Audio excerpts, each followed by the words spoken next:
Hi friends, అందరికీ good morning అండి. నిన్న సాయంత్రము సండే కదా అని చెప్పేసి కేక్ చేశాను అన్నమాట. ఇప్పుడు రొటీన్గా చేసే కేక్ కాకుండా కొంచెం డిఫరెంట్గా చేద్దామని చెప్పేసి బనానా కేక్ అయితే ట్రై చేశాను అన్నమాట.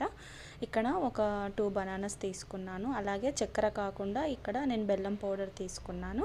అలాగే 2 ఇలాచీలు తీసుకున్నాను. అలాగే కొంచెం సాల్ట్ తీసుకొని ఒక పావు కప్ అంతా ఆయిల్ తీసుకున్నాను, సన్ఫ్లవర్ ఆయిల్. తర్వాత కొన్ని పాలు కూడా తీసుకొని ఈ విధంగా మెత్తగా మిక్సీ పట్టుకున్న తర్వాత ఇక్కడ మైదా పిండి బదులు గోధుమ పిండి, అంటే హెల్తీగా ఉండడం కోసం అని చెప్పేసి అన్ని హెల్తీ ఐటమ్స్ వేసి చేశాను. ఇక్కడ గోధుమ పిండి వేసుకొని మళ్ళీ ఒకసారి మిక్సీ పట్టుకొని కొంచెం కొంచెం పాలు పోసుకున్నాను. మనకు కేక్ బ్యాటర్ ఎలా ఉంటుందో అలా రావడం కోసం అని చెప్పేసి అయితే కొంచెం పాలు పోసుకొని మెత్తగా పట్టుకోవాలన్నమాట. తర్వాత కొంచెం బేకింగ్ పౌడర్ అలాగే బేకింగ్ సాల్ట్ కూడా వేశాను.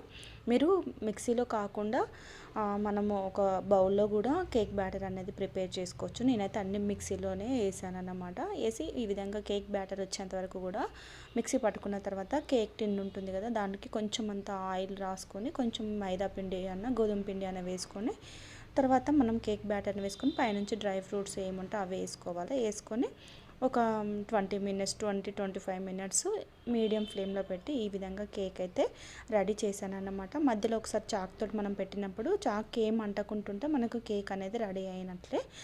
అట్లా చెక్ చేసుకోండి. తర్వాత ఒక 5 కొంచెం చల్లారిన తర్వాత ఒక 5 మినిట్స్ తర్వాత ఈ విధంగా మనం కట్ చేసుకున్నట్లయితే బనానా కేక్ అయితే రెడీ అయినట్లే. కాకపోతే నాకు మామూలు కేక్తో పోల్చుకుంటే ఈ కేక్ అయితే అంత బాగా నచ్చలేదండి. ఒకవేళ మీకు కావాలి అనుకుంటే ఒకసారి ట్రై చేయండి. Please subscribe